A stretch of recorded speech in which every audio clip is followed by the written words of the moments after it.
Halo guys, kembali lagi dengan saya Kalimasada dari Akademi Kripto. Di video kali ini, saya akan mengajarkan ke teman-teman cara menghindari kerugian di market kripto. Strategi bertahan di market apapun. Nah, sebelum presentasi ini dimulai, nothing I say is financial advice. Teman-teman harus memahami bahwa cryptocurrency merupakan aset yang memiliki risiko tinggi. Jadi teman-teman harus paham video ini hanyalah analisa internal dan bukan menjadi acuan investasi. Mengapa kok sekarang saya justru membuat video mengenai gimana cara teman-teman ini terhindar dari kerugian? Lah, ini kan kita lagi di bull market. Kok bisa ya orang di bull market ini rugi? Nah, faktanya data dari Energy and Capital menunjukkan bahwa 95% orang trader, investor itu justru cenderung rugi ketika di bull market. Nah, saya pun juga cukup setuju dengan riset ini, dengan paper ini, dengan artikel ini. Nah, saya pribadi tahu banyak sekali teman, banyak sekali rekan, sahabat, saudara, market participant yang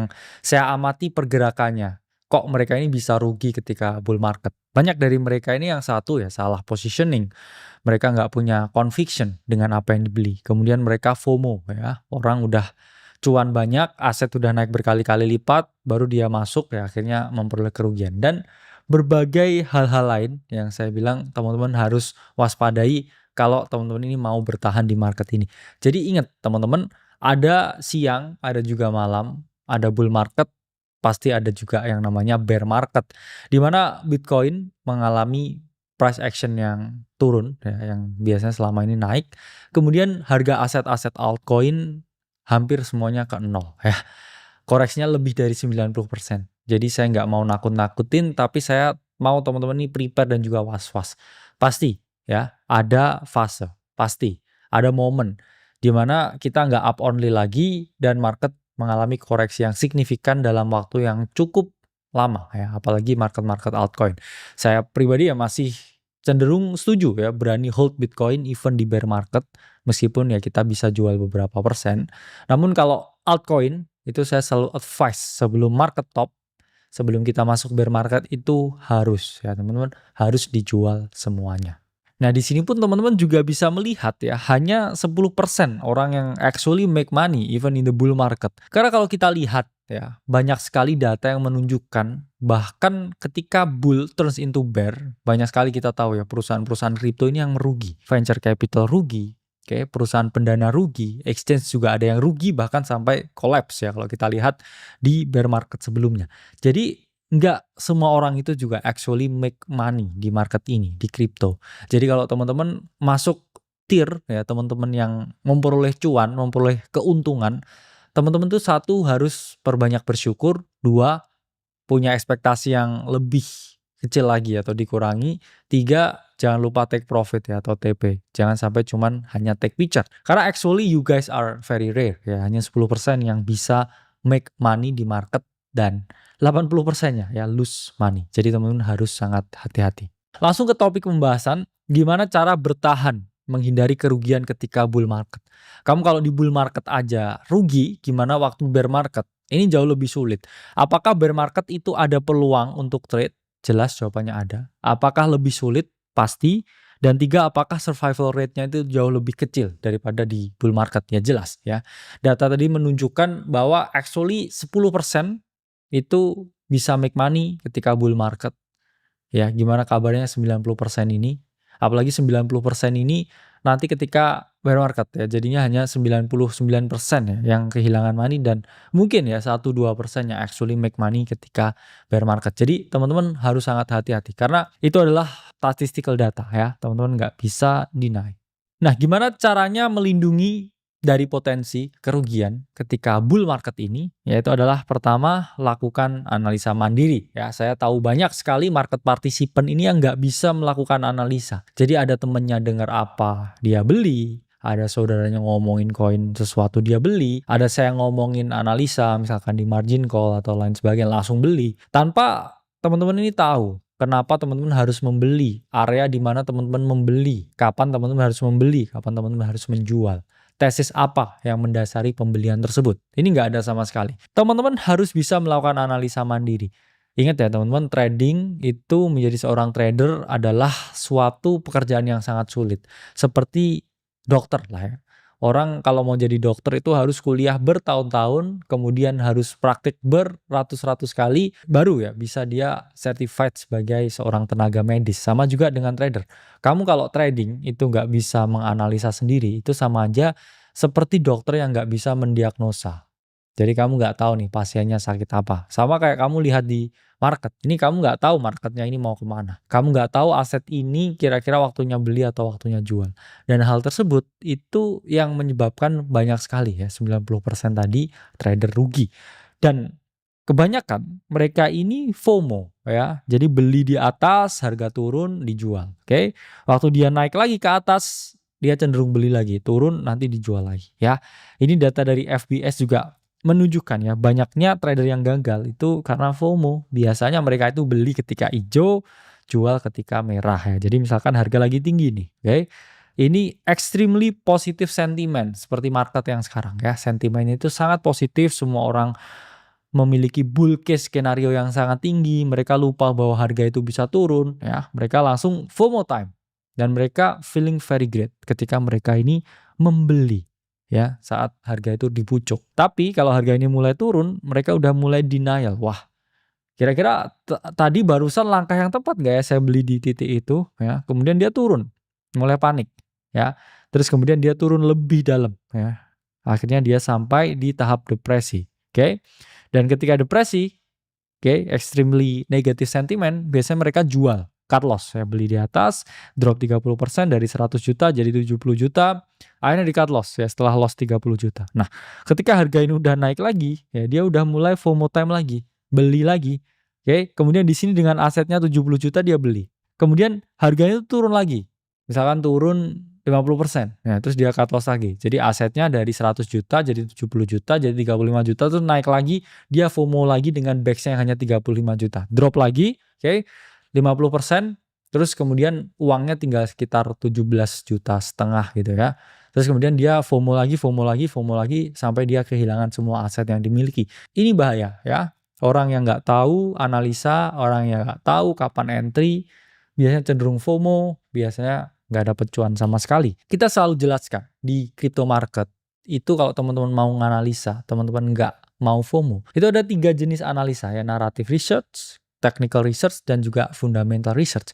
Ingat teman-teman, naratif tentang suatu koin apa, ya, sektor apa yang bergerak, itu takes 50%. Karena market ini hanya digerakkan oleh yang namanya hype. Kalau sekarang lagi naratifnya AI meme coins. Jadi seorang bergeruduk-geruduk ya, membeli AI meme coins. Kemudian technical research, ini 30%. Kamu tetap harus tahu di mana entry-nya untuk beli, dan juga harus tahu exit-nya untuk jual itu kapan. Dan secara fundamental, market ini hanya 20%. Mengapa hanya 20%? Ya kalau emang sekarang lagi hype-nya AI meme coins, itu basically a hot air ya. Sesuatu yang tidak ada fundamentalnya apapun, sesuatu yang tidak menghasilkan value apapun, it's only pure speculation. Bukan berarti kalian nggak boleh ya beli spekulasi, boleh. Tapi teman-teman harus batasi bahwa sesuatu yang tidak ada fundamentalnya itu hanya take a very little portion di portofolio kalian. Teman-teman harus utamakan seperti Bitcoin, BNB, Ethereum, XRP untuk jadi yang utama di portofolio kalian. Jangan sampai kayak Fartcoin, kemudian ACT ya, berbagai koin-koin, Goldzeus Maximus itu sebagai portofolio yang utama karena fundamentally mereka itu tidak eksis ya, nggak ada fundamentalnya sama sekali.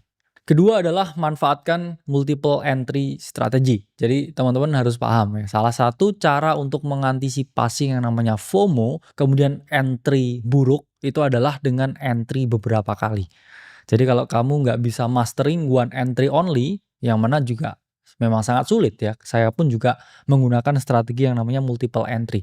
Kalau kamu nggak bisa yakin dengan entry yang terbaik ya, entry beberapa kali. Multiple entry strategi. Jangan sampai ya kamu beli di atas ya, relatif pucuk, kemudian dia turun dulu, terus kamu jual, terus kamu ketinggalan naiknya ini.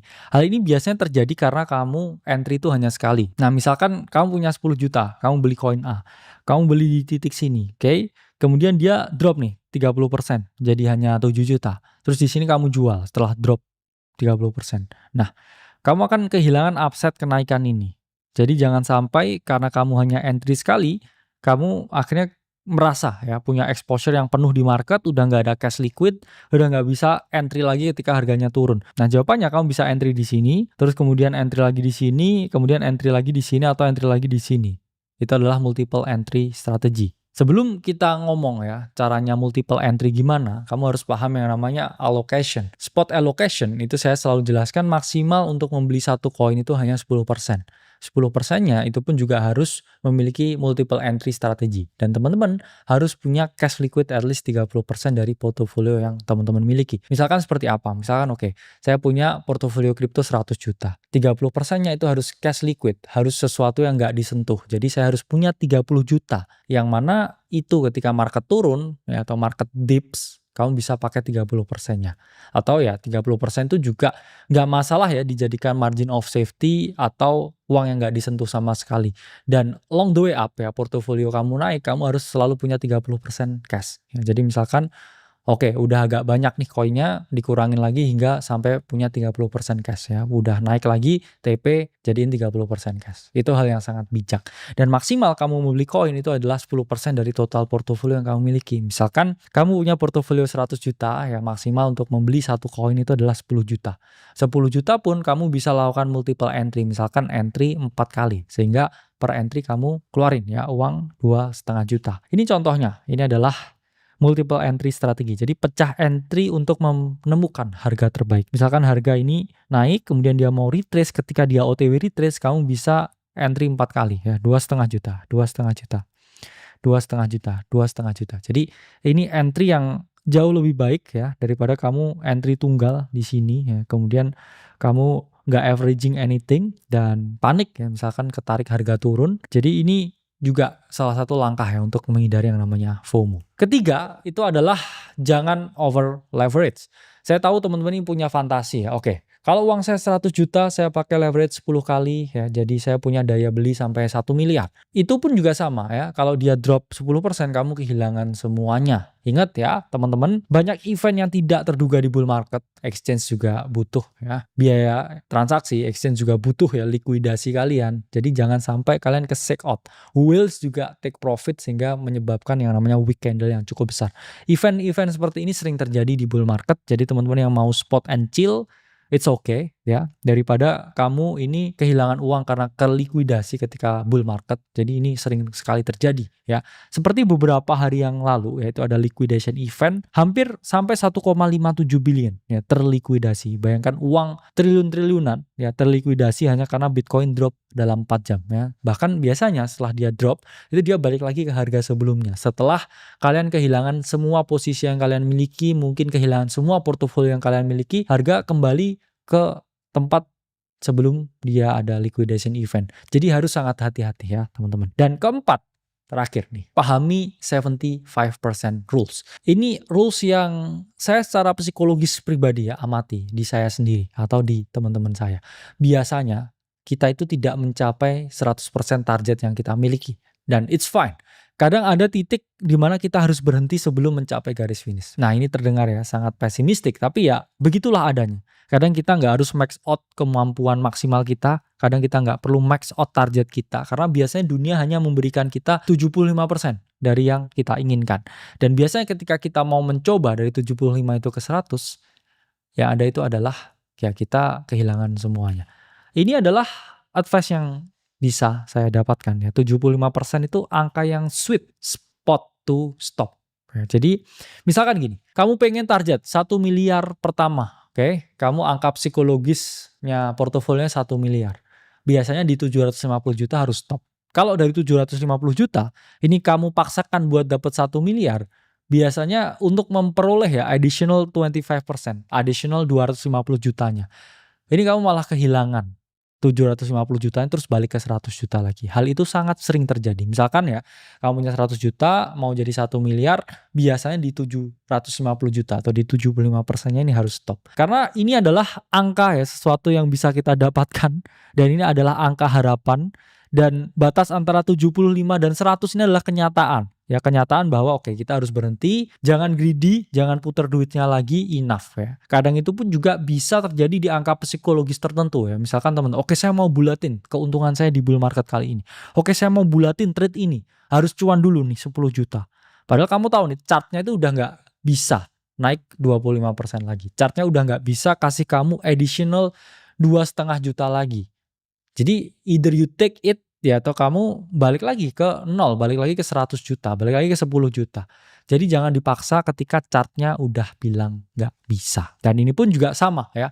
Angka psikologis seperti Dogecoin waktu saat itu di 2021 ya. Everything was so good saat itu. Elon Musk tampil di SNL, oke, semua outlet berita ngomongin Dogecoin. Mungkin kamu udah beli Doge dari 0,1 ya. Target kamu ke $1 karena semua orang ngomong ini $1, $1. Ini udah 0,75 nih ya. Pasti bisa lah ke 1 ya. Padahal kamu beli dari 0,1, akhirnya apa? Di 0,75 dia nggak sampai $1 terus drop minus 90%. Akhirnya kamu balik lagi nih ke 0,1, bahkan lebih bawah dari 0,1. Yang awalnya udah untung jadinya buntung karena kamu nggak bisa menahan ya. 75% rule. Jadi antara 0,75 dengan 1 ini adalah gap of reality and dream. Ini adalah batas, ini adalah jarak antara realitas dan juga mimpi. Jadi harus berhenti ketika kita udah mau bermimpi terlalu tinggi, dan jangan sampai kita terbangun ya ke realita bahwa semua altcoin ini bisa drop 95%. Oke, cukup itu video hari ini. Saya Khalid Masada dari Akademi Kripto. Sampai berjumpa di video selanjutnya.